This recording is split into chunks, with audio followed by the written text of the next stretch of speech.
धुरंधर film की actress ने खोले बॉलीवुड के चौंकाने वाले राज। कास्टिंग काउच से लेकर कंप्रोमाइज तक का सच उजागर कर दिया है। सुनिए पूरी कहानी। बॉलीवुड की चमक धमक के पीछे छुपे काले सच का पर्दाफाश हुआ है और इस बार खुलासा यूपी की बेटी ने किया है। फिल्म धुरंधर में नजर आई एक्ट्रेस श्वेता श्रीवास्तव ने अपने अनुभव साझा करते हुए बताया कि इंडस्ट्री में आज भी कास्टिंग काउच जैसी चीजें खत्म नहीं हुई हैं। उन्होंने कहा कई बार उन्हें भी रोल के बदले कंप्रोमाइज के मैसेज मिले, लेकिन उन्होंने कभी झुकने का फैसला नहीं लिया। फिल्म धुरंधर में श्वेता ने 2001 संसद हमले की वीरांगना कमलेश कुमारी का किरदार निभाया है, जो देश के लिए सर्वोच्च बलिदान देने वाली महिला कांस्टेबल थी। श्वेता का कहना है कि ये रोल भले ही छोटा था, लेकिन उनके लिए बेहद खास रहा, क्योंकि ये नारी शक्ति की मिसाल को दर्शाता है। आज जब नारी शक्ति की बात होती है तो ऐसे किरदार और कहानियां सामने आना बेहद जरूरी है। श्वेता ने अपने संघर्ष और सच्चाई के जरिए दिखाया है कि टैलेंट के दम पर आज भी बढ़ा जा सकता है। देखिए अभिषेक पांडे के साथ श्वेता श्रीवास्तव की एक खास बातचीत। नमस्कार, स्वागत है आपका नौ उत्तर प्रदेश में। आपके साथ मैं हूं अभिषेक पांडे। 26/11 मुंबई अटैक हर कोई जानता है। हर कोई ये भी जानता है कि एएसआई तुकाराम ने जिस हिसाब से लाठी के दम पर खूंखार आतंकवादी अजमल कसाब को पकड़ा था, वो भी जिंदा, और उनकी वीरता को सम्मानित करते हुए भारत सरकार ने उन्हें अशोक चक्र से भी सम्मानित किया था। लेकिन अब हम बात करते हैं पार्लियामेंट अटैक की। 13 दिसंबर 2001 को भारतीय संसद पर पाकिस्तानी आतंकियों द्वारा खतरनाक हमला किया गया, जिसमें जो सबसे महत्वपूर्ण भूमिका निभाई थी कमलेश कुमारी कांस्टेबल। क्या उसका नाम पूरा देश, उनका नाम क्या पूरा देश जानता है? हम आज इस शो के माध्यम से कमलेश कुमारी यादव को ट्रिब्यूट देना चाहेंगे, उन्हें श्रद्धांजलि देना चाहेंगे, क्योंकि कमलेश कुमारी यादव आज भी उन्हें हर कोई भारतवासी नहीं जानता, जबकि उन्होंने सर्वोच्च बलिदान दिया था और उसके बाद उनको भी अशोक चक्र से मरणोपरांत सम्मानित किया गया था। आज देश की पार्लियामेंट में हम देख रहे हैं कि नारी शक्ति वंदन अधिनियम की चर्चा हो रही है, नारी शक्ति की बात की जा रही है, लेकिन आखिर कमलेश कुमारी को क्यों नहीं जेनजी ऑडियंस जानती है, समझती है? और आज हमारे साथ जो शख्सियत मौजूद हैं उनको भी आपने जरूर देखा होगा। हाल ही में फिल्म धुरंधर में वो खुद कमलेश कुमारी का किरदार निभाती हुई नजर आई थी। तो हम बात कर रहे हैं श्वेता श्रीवास्तव जी की, जो कि फिल्म एक्ट्रेस हैं। बहुत बहुत स्वागत करेंगे मैम आपका नौ उत्तर प्रदेश में। शुक्रिया, धन्यवाद। कैसी हैं मैम आप? बहुत बढ़िया। सबसे पहले हम आपसे ये जानना चाहेंगे, देखिए ये सवाल थोड़ा सा हो सकता है आपको चुभे भी, लेकिन ये सवाल मैं आपसे इसलिए करूंगा क्योंकि आपने कमलेश कुमारी का किरदार निभाया है। क्या इस फिल्म से पहले आपने कमलेश कुमारी का नाम सुना था, जाना था? नहीं।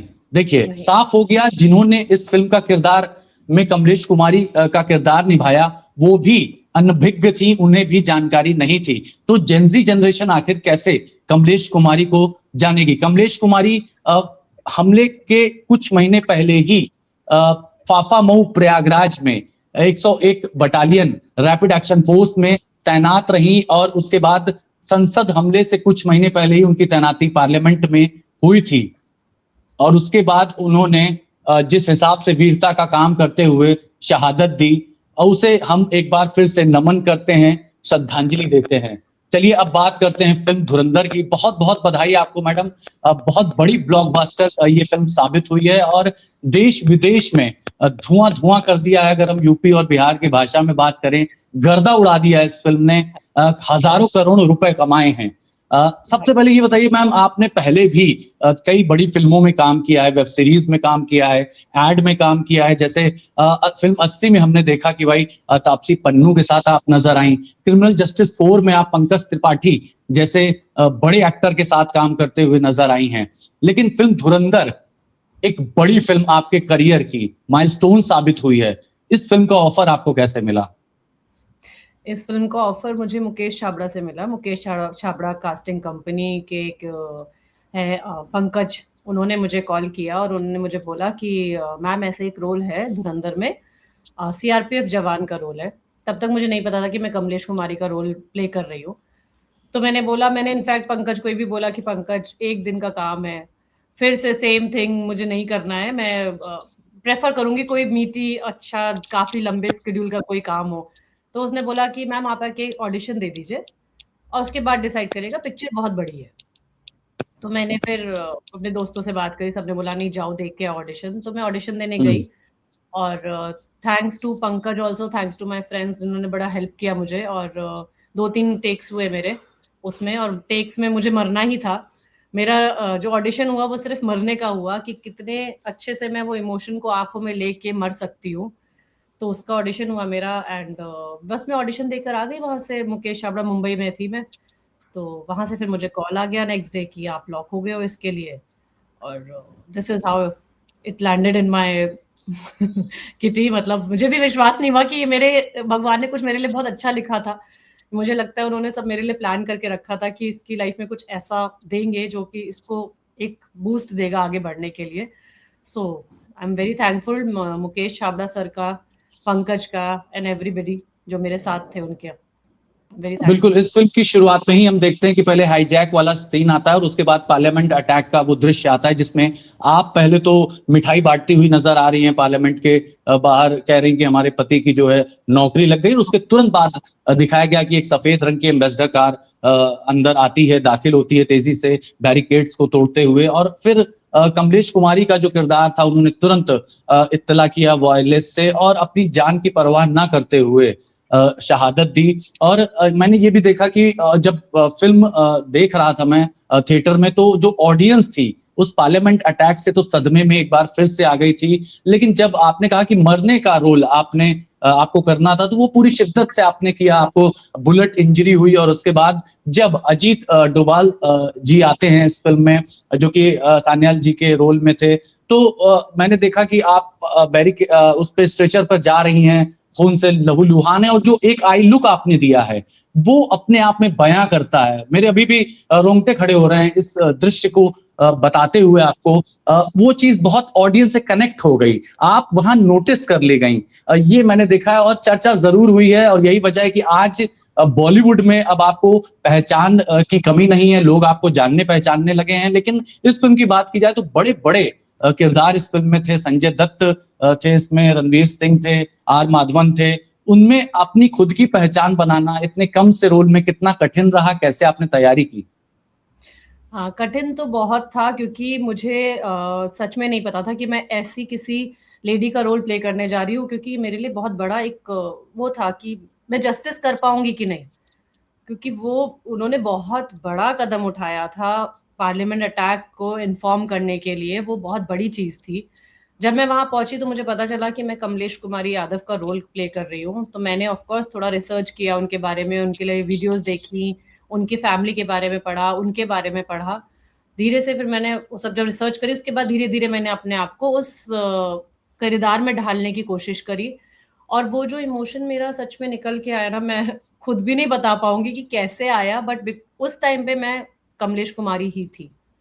उस तो टाइम इस पे पूरे मैं इस पूरे शूटिंग को करने में कितना वक्त लगा, कितना आपने वहां पर हम कहें कि वक्त बिताया?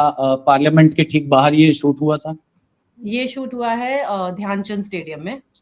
हम्म। ये शूट ध्यानचंद स्टेडियम में शूट हुआ था एंड थैंकफुली हमारी सुबह 6 बजे का कॉल टाइम था। 4:30 हम घर से निकले थे, 6 o'clock हमारा कॉल टाइम था। हम 7 o'clock तक हम शायद रोल कर चुके थे और हम्म। इवनिंग बाय 6 हमने रैप कर दिया था शूट। हम्म।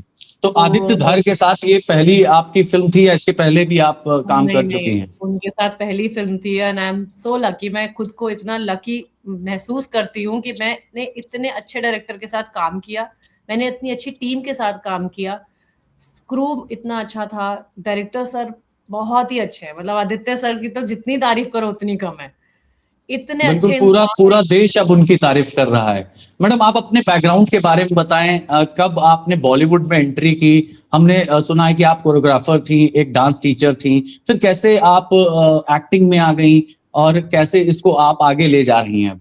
हाँ, मैंने लोटस वैली स्कूल में मैं डांस टीचर थी। मैंने 5 साल एज अ डांस टीचर किया है। फिर मैं जुम्बा ट्रेनर भी हूँ और मैं वेडिंग कोरियोग्राफीज भी कराती हूँ। वेडिंग कोरियोग्राफीज आज भी मैं कराती हूँ ठुमकोहॉलिक के साथ। तो मेरे को एक्चुअली लगा नहीं था कि मैं एक्टिंग करूंगी कभी, क्योंकि फैसिनेशन था टुवर्ड्स एक्टिंग, बट ऐसा कभी मन ऐसा नहीं था कि एक्टिंग करूंगी, क्योंकि ऑफ कोर्स एक एज भी हो गई है, मैं मदर भी हूँ, तो मेरे को था कि अब एक्टिंग कहाँ होगा। फिर जब कोविड आया तो मैंने ऑनलाइन क्लासेस स्टार्ट करी अपने ज़ुम्बा की, डांस की। वो क्लासेस ओके ओके चल रही थी क्योंकि ऑनलाइन इतना अच्छा पिकअप हो नहीं रहा था। तो मेरी एक फ्रेंड है, she is also an actor, Juhi. उसने मुझे बोला कि तुम एक्टिंग का कोर्स कर लो, Saurabh Sachdeva sir actors truth के हैं, वो ऑनलाइन कोर्स ले रहे हैं। तो मैंने कहा हम्म। चलो ठीक है, ट्राई करते हैं। कुछ नया ट्राई करने की हमेशा से अंदर रहती है मेरे को कि कुछ नया करते हैं, कुछ अच्छा करते हैं। मैंने जब उनकी हम्म। क्लासेस ली तब मुझे एक्टिंग से प्यार हो गया, और मैं आज भी सौरभ सर के लिए बोलती हूँ कि सौरभ सर की वजह से मैंने एक्टिंग से प्यार, मतलब हुआ ही मुझे इसकी वजह से कि उन्होंने जिस तरह हम्म। से क्लासेस ली, मैंने 3 उनके एडवांस बैचेस किए। फिर धीरे धीरे जब कोविड खत्म हुआ, फिर मैंने थिएटर किया। फिर थिएटर में अपना एक एक्टिंग को और ब्रश अप किया। फिर मुझे एक्चुअली एक्टिंग से क्यों प्यार हुआ, क्योंकि एक्टिंग ने मेरे अंदर का जो बच्चा था ना वो बाहर निकाला फिर से। क्योंकि मुझे ऐसा लगता है बहुत लंबी जिंदगी जी लेते हो तब तक आपका एक अंदर का जो बच्चा है वो मरने लगता है धीरे धीरे। आप इतने जी। मेच्योर हो जाते हो लाइफ में, इतने एक्सपीरियंसेस हो जाते हैं कि आपको लगता है कि वो नहीं वापस ला सकते। बट एक्टिंग हम्म। मुझे वो लेके आई। तो मैं हम्म। बहुत ही ग्रेटफुल हूँ। एक्टिंग, मैं घुसी एक्टिंग में और मैंने किया ये, और बहुत भगवान की बहुत शुक्रगुजार हूँ, फैमिली की, फ्रेंड्स की, कि मुझे इसमें कुछ करने का मौका मिला। मैं कर पाई लेकिन सबके एक सपोर्ट। एक एक महिला के लिए खास तौर पर जो यूपी बिहार या नॉर्थ इंडिया के बैकग्राउंड से हैं, उनके लिए थोड़ा चुनौतीपूर्ण होता है जब आप घर वालों से कही होंगी कि भाई अब मुझे एक्टिंग में जाना है, तो उनका कैसा रिएक्शन रहा है? और उसके पहले क्या आप एड वगैरह करती रहती थी?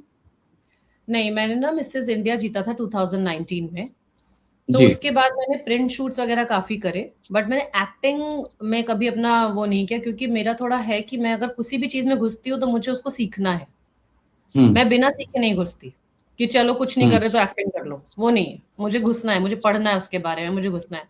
हाँ, जब मैंने पहले बताया तो सबको ये था कि अब इस उम्र में क्या करना है एक्टिंग करके, अच्छा खासा करियर तो चल रहा है, बढ़िया डांस बहुत अच्छा चल रहा था मेरा, सब कुछ बहुत अच्छा था।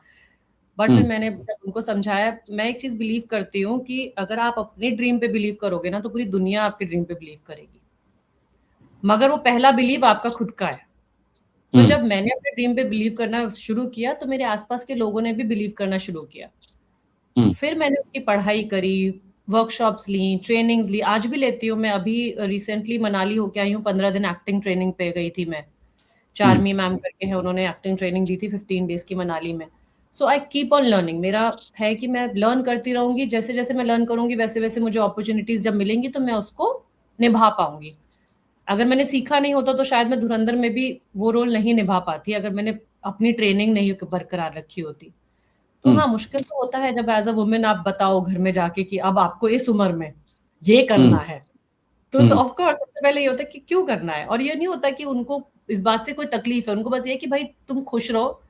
जैसे मैंने पिछले पॉडकास्ट में बोला था, जाकिर खान सर बोलते हैं ना कि माँ-बाप आपको दुखी नहीं देखना चाहते, बस वो आपको गरीब नहीं देखना चाहते। वो आपके हम्म। खिलाफ नहीं है, वो आपको हम्म। गरीब नहीं देखना चाहते, दुखी नहीं देखना चाहते। तो आई थिंक इसकी वजह से उनको लगता था कि अब क्या करना है एक्टिंग करके, ठीक है डांस बढ़िया चल रहा है। बट फिर मैंने बोला नहीं, मुझे करना है, और मैंने अपने ड्रीम पे बिलीव किया, इसलिए शायद सबने मेरी ड्रीम पे साथ में बिलीव किया। तो मैं मैम सबको यही आप एक बोलती एक एक मदर भी हैं, और आप जिस एरा से हैं उसमें शाहरुख खान, आमिर खान और माधुरी दीक्षित, जूही चावला, काजोल जैसी फिल्म एक्ट्रेस थी। उस समय इतना आसान नहीं होता था फिल्मों में अपॉर्चुनिटी पाना। तो उस जमाने और इस जमाने में क्या आप अंतर पाती हैं कि जो लड़कियां बॉलीवुड में आ रही हैं या मॉडलिंग करने आ रही हैं या एड करने आ रही हैं, पहले कितनी मुश्किल होती थी और आज क्या थोड़ा आसान हुआ है टेक्नोलॉजी के दौर में लोगों से जुड़ना, ऑफिस जाना, कास्टिंग डायरेक्टर से कांटेक्ट करना? ये आप बता हाँ, पाएंगे? हम्म। बिल्कुल, बहुत आसान हुआ है। जैसे मैं पहले देखूँ अगर, तो मैं पहले नहीं सोच सकती थी एक्टिंग में आने की, क्योंकि पहले एक्टिंग का मुझे ऐसा लगता था कि एक सेट पैटर्न था, कि इतनी ही खूबसूरत लड़कियाँ लीड कर सकती हम्म। हैं। जो गोरी, जी। सुंदर, पतली, दुबली, इतनी खूबसूरत लड़कियाँ लीड कर सकती हैं। साइड कैरेक्टर, सेकेंडरी कैरेक्टर्स का कोई तवज्जुह नहीं था उस टाइम पे। हम्म। कोई उनके मायने नहीं थे, वो बस एक फिलर्स जैसे यूज़ किए जाते थे। हम्म। अपॉर्च्युनिटीज़ बहुत कम थी क्योंकि सिर्फ सिनेमा था। ओटीटी हम्म। प्लेटफ़ॉर्म्स नहीं थे, कोई डिजिटल नहीं था, कोई यूजीसी नहीं था, कुछ नहीं था। आज की डेट में इतने प्लेटफ़ॉर्म्स हैं, इतने प्लेटफ़ॉर्म हैं, और मुझे ऐसा लगता है कि हर इंसान यूनिक है। हर इंसान हम्म। यूनिक है और हर इंसान एक्टर बन सकता है, अगर वो चाहे तो। क्योंकि सब में कुछ ना कुछ ख़ास है। हर हम्म। शक्ल में, हर फ़ेस में, हर कैरेक्टर में कुछ ना कुछ ख़ास है। और हम्म। थैंकफुली आज की डेट में अपॉर्च्युनिटीज़ इतनी हैं कि मुझे नहीं लगता किसी को, और स्पेशली आफ्टर कोविड, हम जैसे लोग जो, अब मैं मुंबई ट्रैवल करती हूँ काम के लिए, मेरा मुंबई में भी घर है, मेरा यहाँ भी घर है, मैं ट्रैवल करती हूँ, बट कभी कभी ऐसा होता है कि मैं ऑडिशंस ऑनलाइन देती हूँ, जब मैं यहाँ रहती हूँ ऑडिशंस ऑनलाइन देती हूँ। कितने एक्टर्स हैं जो ऑनलाइन ऑडिशंस दे के अपने घर के कंफर्ट में ऑडिशंस दे के काम कर रहे हैं, वो आफ्टर कोविड हुआ है। पहले तो कभी ऐसा, पहले अगर आपको एक्टर बनना है तो आपको बॉम्बे जाना ही पड़ेगा, आपको वहां रहना ही पड़ेगा, चौल में सोना ही पड़ेगा, लाइंस में लगना ही पड़ेगा। अभी चीजें बहुत बेटर हो गई है because of the technology, because of the platforms it is open, and because of the people thinking कि अब हर फेस और हर कैरेक्टर वेलकम है। पहले हर फेस और कैरेक्टर वेलकम नहीं था, मुश्किलात का सामना करना पड़ता था। अगर कोई नई लड़की, अकेली लड़की बॉलीवुड में जाती है तो बड़ी दिक्कतें होती थी। लेकिन ये बताइए, जो नेक्सस है, पहले हम देखते थे कि एक कोऑर्डिनेटर होता था, वहां पिक्स भेजी जाती थी, वीडियोस भेजे जाते थे या मिलते थे। अब चीजें थोड़ी आसान हो गई, बेहतर हो गई, आप कह रही हैं, लेकिन बॉलीवुड में एक बहुत बड़ी बीमारी पहले से चलती आ रही है। कभी आप उसको झेली हैं? नेपोटिज्म चलता आ रहा है कि भाई एक फिल्म अभिनेता है तो उसके साथ जो भतीजा है, भाई है, भतीजी है, लड़की है, उसको आसानी से ऑफर मिल जाता है, और बाकी जो कलाकार हैं उनको मुश्किलात का सामना करना पड़ता है, चाहे वो कितने भी टैलेंटेड हों। नेपोटिज्म आपने देखा है? देखिए मैंने तो नहीं देखा, बट ऐसा तो हमेशा ही होगा। आप जनरल लाइफ में भी अगर देख लीजिए कि एक दुकानदार है, वो अपने बेटे को ही दुकान पे बैठाता है ना, वो किसी चौथे बंदे को तो नहीं बैठाता, वो यही कहता है ना कि मेरा बेटा संभालेगा मेरी दुकान, या मेरा बेटा बिजनेस संभाले, वो भी तो नेपोटिज्म ही कर रहा है। लेकिन मैम आप सोचिए ना कि एक पेंटर का बच्चा पेंटर बन जाए, ये जरूरी नहीं, ये आर्ट फॉर्म है, इसमें कष्ट तो होता होगा जब मोस्ट टैलेंटेड लोग पीछे रह जाते हैं। जरूरी नहीं है कि वो अच्छा पेंटर बन जाए, बट वो पहला प्रेफरेंस अपने बेटे को देगा। नेपोटिज्म है, डेफिनेटली है, और मैं बोलती हूँ चलो ठीक है, आप अपने बेटे को प्रमोट कर रहे हो, विच इज फाइन, बट आपका बच्चा तभी आगे निकलेगा जब आपके अंदर आपके बच्चे के अंदर टैलेंट होगा। ये आर्ट फॉर्म ऐसी है, अगर टैलेंट नहीं होगा तो ऑडियंस नहीं एक्सेप्ट करेगी। और आपको भी पता है, हमें भी पता है बहुत अच्छे से कि जो बच्चे नेपोटिज्म से आए हैं, जिन के पेरेंट्स उसमें रहे हैं, फिर वो आए हैं एज एन एक्टर, बट अगर उनके अंदर टैलेंट नहीं है तो ऑडियंस ने नहीं एक्सेप्ट किया। आज वो कोई और बिजनेस कर रहे हैं, आज वो कहीं और है, वो नहीं चल पाएंगे, बिकॉज टैलेंट इंपॉर्टेंट है। क्रिएटिव फील्ड में टैलेंट इंपॉर्टेंट है। क्रिएटिव फील्ड ऐसी होती है जिसको आप स्पून फीडिंग नहीं कर सकते। आप कुछ घोल के किसी को पिला नहीं सकते कि वो एक्टिंग के ये 4 फॉर्मूला है, पी लो, नहीं हो सकता। आपको टैलेंट होना जरूरी है, आपको मेहनत करना जरूरी है। आपको फर्स्ट स्टेज मिल जाएगी कि आपको किसी ने प्रमोट कर दिया, फर्स्ट ब्रेक आपको मिल जाएगा कि हाँ भाई चलो, अच्छा मेरे पापा अगर डायरेक्टर और प्रोड्यूसर है, मेरे पापा बोलेंगे मैं अपनी बेटी को लूंगा इस मूवी में, मेरी बेटी मूवी करेगी। बट अगर मैंने एज एन एक्टर वहां नहीं अपना टैलेंट दिखाया और नहीं अच्छा किया, तो मुझे सेकंड मूवी नहीं मिलेगी। कब तक मेरे पापा मेरे ऊपर पैसा लगाते रहेंगे और वेस्ट करते रहेंगे पैसा? बहुत लॉजिकल सी बात है। तो टैलेंट होना बहुत इंपॉर्टेंट है। मैम, कई कलाकारों से मेरी बात होती रहती है, जो पुराने कलाकार हैं, उनका मानना है कि भाई हम लोग टैलेंटेड तो हैं, लेकिन अब हम किसी स्पेसिफिक फैमिली से बिलोंग नहीं करते हैं, इस वजह से हमें रोल नहीं मिलता। हम ये भी देखते हैं कि कई जगह पहले दीवारों पे पोस्टर लगे रहते थे कि भाई ऑडिशन दीजिए, आइए हम आपको बड़े बड़े डायरेक्टर से मिलवाएंगे, बड़ी बड़ी एड एजेंसियों से संपर्क करवाएंगे, और उस चक्कर में कई सारे स्कैम होते थे। जो एक्टर वहां पर जाते थे, लड़के लड़कियां जाते थे वहां, उनसे पैसे तक मांगे जाते थे। तो क्या इस तरह की चीजें भी आपने देखी है कि पैसे ले करके किसी से मिलवाना, कहीं ले जाना, कोई ऑडिशन दिलवाना? पैसे लेकर मुझे काफी मैसेजेस आए हैं पहले जब मैंने स्टार्ट किया था। देखिए ये जर्नी है, इस जर्नी में आपको बहुत सारी चीजें मिलेंगी, और मुझे भी मिली हैं। मैंने जब स्टार्ट किया था तो मैंने भी डेस्परेशन में बहुत सारे एजेंसी से बात करी थी, कोऑर्डिनेटर से बात की, तो मुझे ये बोलते थे मैम आप इतने का रजिस्टर करा दीजिए, हम आपको ऑडिशन दिलाएंगे, हम आपको कास्टिंग देंगे। बट मैं कभी इन सब चीजों पे नहीं फंसी, क्योंकि थैंकफुली मेरे पास दोस्त थे जो ऑलरेडी इस इंडस्ट्री में थे। तो उन्होंने मुझे हमेशा बताती रही, मेरी फ्रेंड है जो मैं बात कर रही हूँ, मुंबई में रहती है, उसने मुझे काफी कुछ गाइड किया कि नहीं ये नहीं करना है, वो नहीं करता, बट ये होता है, ये फैक्ट है। मैं तो बस एक चीज जानती हूँ कि टैलेंट अगर आपके पास है ना, तो आपका जर्नी थोड़ा, आप नेपोटिज्म से नहीं आए तो थोड़ा लंबा रहेगा आपका जर्नी, बट इतनी अश्योरेंस है कि आपको आपकी मंजिल मिलेगी ही मिलेगी। अगर आप अपने हार्ड वर्क, कंसिस्टेंसी और टैलेंट पे काम करते रहोगे, आपको मिलेगी ही मिलेगी मंजिल। इट्स जस्ट हमारा सफर थोड़ा लंबा है। मैं बिल्कुल ही नॉन फिल्मी बैकग्राउंड से आती हूँ, बिल्कुल नॉन फैमिली, मतलब मेरे फैमिली में सारे बिजनेसमैन हैं, ऑफिसर्स हैं, कोई दूर दूर तक नहीं है। बट मुझे ये बात पता है कि मैं अगर अपने टैलेंट पे और हार्ड वर्क पे लगी रहूंगी तो मुझे मिलेगा, डेफिनेटली बिल्कुल मिलेगा। मैम, जैसे जैसे सोशल मीडिया आगे बढ़ रही है, हमने कई चीजें ऐसी देखी जो पहले छुपी रहती थी, कॉन्फिडेंशियल रहती थी। मीडिया का दौर आया, टीवी मीडिया का, फिर सोशल मीडिया का दौर आया। हमने ये भी सुना है कि महिलाओं को बाकायदा कास्टिंग काउच जैसी चीजों से भी गुजरना पड़ता था। क्या वो चीजें आज भी बॉलीवुड में आप देख रही हैं, एग्जिस्ट हो रही है, या अब लड़कियां समझदार हैं, उनको पता है कि ये चीजें बस भ्रामक हैं? क्योंकि बड़े बड़े डायरेक्टर ने खुले तौर पर कैमरे पर बोला है कि भाई इस तरह की चीजें होती हैं, बड़े बड़े एक्ट्रेसेस ने बोला है कि ऐसी चीजें चलती रहती हैं बॉलीवुड में। तो आप सोचिए ना, नई नई लड़कियां जाती हैं वहां पर, उनको आप क्या संदेश देना चाहेंगे? और इस तरह की चीजें क्या आज भी हैं? हाँ, आज भी है। देखिए, कोई भी चीज कभी पूरी तरीके से खत्म तो होती नहीं है, बस थोड़ी छुप जाती है, क्योंकि सोशल मीडिया अब ज्यादा बढ़ चुका है और लड़कियां हम्म। बहुत अवेयर हो गई हैं। आई एम वेरी हैप्पी कि लड़कियां अब इतनी समझदार हो चुकी हैं कि उन्हें पता है कि उन्हें कहाँ जाना है, किससे बात करनी है, किससे मिलना है। तो मैं हम्म। सब लड़कियों को बस यही बोलूंगी कि अपने टैलेंट पे विश्वास रखो, हम्म। शॉर्टकट मत ढूंढो लाइफ में, हम्म। लॉन्ग रूट से जाओ और अच्छे रूट से जाओ। हम्म। कोई बात नहीं, आज नहीं मिलेगा, 5 साल बाद मिलेगा, 10 साल बाद मिलेगा। अगर तुम्हें सच में बिलीव है कि तुम अच्छे एक्टर बन सकते हो, तुम्हारे अंदर टैलेंट है, तो जाओ लॉन्ग रूट से, शॉर्टकट मत ढूंढो, किसी के हम्म। भी बहकावे में मत आओ।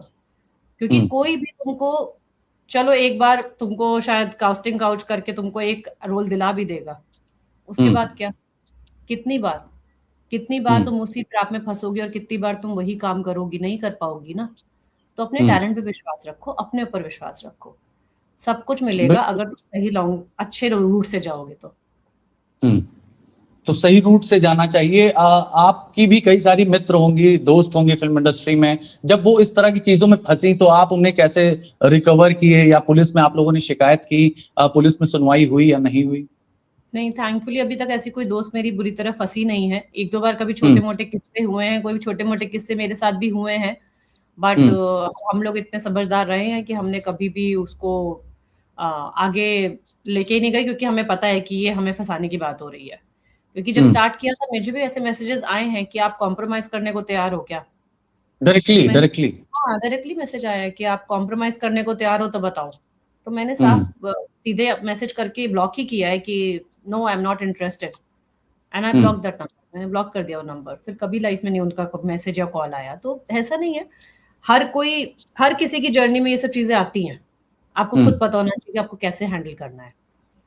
और हम्म। थैंकफुली अब तो पुलिस और जितने हेल्पलाइन है बहुत अच्छे हो गए हैं। Mumbai police is very good. तो ये सब हम्म। चीजें बहुत अच्छी है कि हम लोग किसी भी टाइम पे जाके कंप्लेन कर सकते हैं, and we will, I know कि हम लोगों को सपोर्ट मिलेगा। हम्म। आपने पंकज त्रिपाठी, तापसी पन्नू जैसे कलाकारों के साथ भी काम किया है, तो उनके साथ काम करने का अनुभव आप बताएं, अगर हमें, हमारे दर्शकों को कैसा अनुभव रहा? क्योंकि बहुत ही टैलेंटेड ये एक्टर हैं, काफी कुछ सीखने को भी आपको मिला होगा उनसे। बहुत ही अच्छे, मतलब बहुत ब्लेस्ड हूँ। मतलब मैं बोलती हूँ कि मेरे साथ तो भगवान और यूनिवर्स है। हम्म। मेरे पेरेंट्स, मेरे भगवान, मेरे यूनिवर्स, मेरी फैमिली सब मेरे साथ है, इसलिए शायद सब चीज बहुत अच्छी होती जाती है। Touchwood, it's all God's grace. Pankaj Tripathi sir तो बहुत ही अच्छे हैं। मतलब ही सच hmm. A nice person, down to earth, इतनी प्यारी बातें करते हैं। और इनकी, क्योंकि मैं भी यूपी से हूँ, तो मैं उनसे बहुत जी। कनेक्ट करती हूँ, तो मुझे बड़ा अच्छा हम्म। लगता है उनसे बात करना। उनसे बात करके मुझे बहुत मजा आया। और तापसी तो मतलब ऐसा लगता है सनशाइन है, शी इज अ सनशाइन। जब वो रूम हम्म। में घुसी तो कैसे हो गई, मैंने कहा ओ माय गॉड, ये कौन सा हम्म। बल्ब आया है कमरे के अंदर। She is hmm. Such a nice person, jolly, प्यारी बात करने में। हमने लूडो खेला साथ में, हम लोग फन किया, मतलब लग ही नहीं रहा था कि she is such a big star. और हम्म। बहुत, कनी कस्तूरी मैम इतनी प्यारी हैं, जिनके साथ मैंने डांस किया उस मूवी में। इतनी हम्म। प्यारी, इतनी अच्छी अच्छी बातें करी उन्होंने मेरे साथ। तो मतलब मैं हम्म। बहुत अच्छे लोगों से घिरी रही इस जर्नी में अभी तक, तो बहुत ब्लेस्ड हम्म। हूँ मैं। आपका फेवरेट एक्टर अगर कहा जाए बॉलीवुड में, तो कौन है जिससे आप इंस्पायर होती कौन हैं, बचपन से देखती आ रही कौन हैं, हो सकता है, आप और बता लगता है दीजिए। कि हाँ भाई 90s की इनके लड़की, साथ फिल्म करें तो मजा आए? किसकी हो सकती हो आप बताइए? 90s की हूँ मैं। मेरे ख्याल में तीनों खान में किसी एक खान की हो सकती हैं आप। अक्षय कुमार की शाहरुख हो खान। सकती हैं, अजय देवगन। शाहरुख खान। शाहरुख खान की फैन है, तो शाहरुख खान की कौन सी फिल्म आपको सबसे अच्छी लगी? मुझे शाहरुख खान की सब पिक्चर अच्छी लगती है। शाहरुख खान की मूवीज तो ऑफ कोर्स बहुत अच्छी है। चक दे हो गई, स्वदेश हो गई, दिलवाले दुल्हनिया ले जाएंगे, दिल तो पागल है। मेरा टाइम हम्म। एरा वही रहा है, दिल तो पागल डीडीएलजे वाला एरा रहा है, जहाँ पे शाहरुख खान ने सिखाया हमें प्यार कैसे करना होता है। ऑफ कोर्स हम्म सब डिल्यूजनल है, बट या तो वो एरा मेरा रहा है। बट एज अ पर्सन मुझे शाहरुख खान बहुत अच्छे लगते हैं। जितने हम्म मैंने उनके इंटरव्यूज देखे, अब तो मैं इंडस्ट्री में हूँ, मैं इंडस्ट्री के लोगों से मिलती हूँ, बात करती हूँ उनके बारे में, एक ऐसा इंसान नहीं है जो शाहरुख खान के बारे में ऐसा कुछ गलत बोलता हो या ऐसा कुछ बोलता हो जिससे मुझे लगे कि अच्छा शाहरुख खान ऐसे है। हम्म एवरीबडी, सब कोई जैसा वो इंसान है उसके बारे में जब बात करते हैं तो मुझे और अच्छा लगता है, मुझे और कनेक्ट लगता है। मैंने कहा अरे वाह, इतने अच्छे इंसान है, सच अ नाइस पर्सन। और कभी वो मैं मौका लगा आपको मुलाकात आमने सामने करने का, या अभी तक तो नहीं, अभी तक बस। तो नहीं? चलिए, हम चाहते हैं कि ये ख्वाहिश आपकी ईश्वर जरूर पूरी करें। लेकिन हम वापस अगर आपके बैकग्राउंड पर आते हैं, आपने कहा आप यूपी से हैं, तो यूपी कहाँ, किस जिले से आप हैं? गोरखपुर, लखनऊ। गोरखपुर और लखनऊ से आप, मतलब बाबा बुलडोजर आदित्यनाथ हाँ की नगरी से हैं आप, हैं? हाँ जी, हाँ जी, हाँ जी, तो हाँ जी। तो अभी तो देखिए, पार्लियामेंट में नारी वंदन अधिनियम की चर्चा हो रही है। अब आप यूपी की हैं, तो बताइए थोड़ा सा। अब एक महिला होने के नाते यूपी में महिला कितनी सुरक्षित आपको लगती हैं पहले के मुकाबले? क्या बाबा बुलडोजर की जो सरकार है योगी आदित्यनाथ की, 2027 में भी अगले साल चुनाव होने वाले हैं, क्या लगता है बाबा एक बार फिर से आएंगे उत्तर प्रदेश में? देखिए, मैं बहुत ज्यादा पॉलिटिक्स में नहीं हूँ, तो मैं बहुत हम्म ज्यादा नहीं चर्चा कर सकती इस बारे वुमेन में। सिक्योरिटी पे आप बताइए, जो आप देखती हैं अपने सामने। विमेन सिक्योरिटी देखिए अलग, एक अलग ही मुद्दा है, जो मुझे हम्म लगता है कि कभी तो मुझे सच में लगता है कि हाँ, हमारी गवर्नमेंट ने काफी काम किया है विमेन सिक्योरिटी पे और काफी चीजें अच्छी हो गई हैं, बट कभी कभी ऐसा लगता है कि आज भी बहुत साल लग जाएंगे इस चीज को फिक्स करने में और चीजें ठीक करने में, क्योंकि एज अ वुमेन मुझे अभी भी डर लगता है घर से निकलने में। हम्म अभी भी मुझे लगता है कि हाँ, मैं रात में कहीं निकलूंगी तो मेरे साथ कुछ गलत ना हो जाए, या हम्म मेरे साथ कोई ऐसा हादसा ना हो जाए जिसको मैं रिपोर्ट ना कर पाऊं, जो हम्म मुझे अभी, वो जनरल मैं आपको बता रही हूँ, मैं पॉलिटिक्स के उस पर नहीं बता रही हूँ। जी जी जनरल जी। जो एज अ वुमेन मुझे लगता है अभी भी हम्म बहुत बहुत लंबा है, टाइम सफर है कि जो इसको फिक्स करने में लगेगा। बट हाँ, हम्म पहले से बेटर है, क्योंकि उसके उसमें मुझे लगता है कुछ बहुत ज्यादा हाथ विमेन का भी है कि वो भी काफी समझ गई हैं चीजों को, हम्म काफी खुद में ही बहुत स्ट्रांग हो चुकी हैं हम्म फाइट करने के लिए बाकी सर्कमस्टांसेस से। तो शायद इसकी वजह से बेटरमेंट तो है, but it will take a lot of time. I still बिल्कुल। होप। आखिरी सवाल मैम, आप बताइए कि आने वाले टाइम में आपके पाइपलाइन प्रोजेक्ट में कौन कौन सी फिल्में हैं? क्योंकि दर्शक अब आपको पहचान चुके हैं धुरंधर के बाद, और वो भी चाहते हैं कि आप जल्दी फिर से एक बार स्क्रीन पर आएं। मैं खुद भी चाहती हूँ कि मैं जल्दी स्क्रीन पे आऊँ और ज्यादा टाइम के लिए स्क्रीन पे रहूँ। और अभी कुछ चल रही हैं बातें प्रोजेक्ट्स की, जैसे ही हम्म फाइनलाइज होगा मैं जिसको डिस्क्लोज कर पाऊंगी मैं डेफिनेटली करूंगी। अभी तो मैं कुछ भी हम्म डिस्क्लोज नहीं कर सकती। बाकी हम्म मैं यही चाहूंगी कि मेरे दर्शक जो मुझे प्यार करते हैं मेरे लिए प्रे करें कि मुझे अच्छा हम्म बड़ा प्रोजेक्ट मिले और अच्छा काम मिले, मैं उनको और एंटरटेन कर पाऊँ, बस। हम्म कमलेश कुमारी जी के लिए अगर आप कुछ कहना चाहें? शी वॉज अ वॉरियर, मतलब उनके जैसी ब्रेव लेडी बहुत कम होती हैं।